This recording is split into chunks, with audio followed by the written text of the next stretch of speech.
fainting just because Johnny's arrived. Welcome, boys, and a happy new year. Thank you, Crofty. Same to you. Are we looking forward at this moment in time to 2013, or are we still thinking our testing's miles away? I don't care just yet. Still trying to burn off Christmas pudding. Testing's not miles away, is it? That's the problem. It's 2 weeks away. To stop, exactly. So no, I think we've all got to agree. Last year was absolutely brilliant, and I think there's no reason why we can't carry that on. So it's going to be interesting to see all the changes in the teams and how they've developed the car over the winter to see who can attack Red Bull. And a few drivers still yet to be signed. And this is one of the teams, obviously, Force India. Who's going to be in the second seat in that car? Well, I sent a text message yesterday to Mr. Robert Fernley, who is the Deputy Team Principal of Force India. I'll read it out, actually. He quickly turned his phone off after that. Yeah, exactly. He said, we're just holding back to announce the full lineup as opposed to any piecemeal announcements. You know, Paul one day and then someone else the next. And then I asked him who it was that he was thinking of putting in the second seat, and he wouldn't tell me, which is a shame, really, because I was really hoping to come to you today and say I know definitively who is the next Force India driver. But isn't this the same man that told you in Suzuka, I think it was, when you were quizzing him about driver lineups, and he said how one of his drivers was going to go to a certain Sauber team, and he said, never heard something so funny in all my life, Crofty. Yeah, he was playing games with me. He said, it's going to be Nico Hulkenberg and Paul di Resta in our car.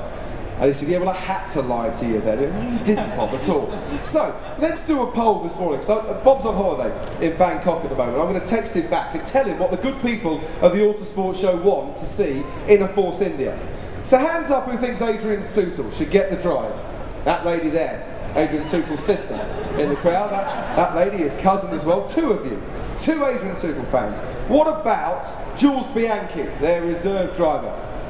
No, I thought that man was putting his hand up, but he's actually putting his jumper on. Got one. One there, okay. And I suppose the interesting one with Adrian Sutil is, because I think he's fast enough. So who thinks he is fast enough? Or so a few more hands. Yeah, who thinks Kamui Kobayashi should get the drive? Ah, you see, that's a lot better. More hands. Yes, they've been KK'd as well, like that. Heikki Kovalainen. Yeah, oh yeah, they're all changing their mind and putting their hand up for everything over there. Who else could it be? Jaime Alguersuari was another one. Yeah, he's got one in the front. See, there are a lot of drivers out there vying for what is now the plum seat in Formula One. Who would you give it to? Well, I think they've got to go, personally, I think they've got to go with a little bit more experience. I think Heikki would fit in absolutely perfectly. And I think Kobayashi does deserve to have another bang at it as well. So it's going to be interesting. Very well put. Nice. Get away with it. It'd be interesting to see what they do. You know, everything seems to be sort of focusing towards Adrian Sutil, which I'm surprised with everything that happened with him in the past and everything else in his criminal record. Is how does he get around to all the races? That's one thing I look at. They say he's okay. We'll have to ask Paul di Resta when he arrives a little bit later and see if he can deflect the issue once again, as he tried to do yesterday. So we've got a seat there.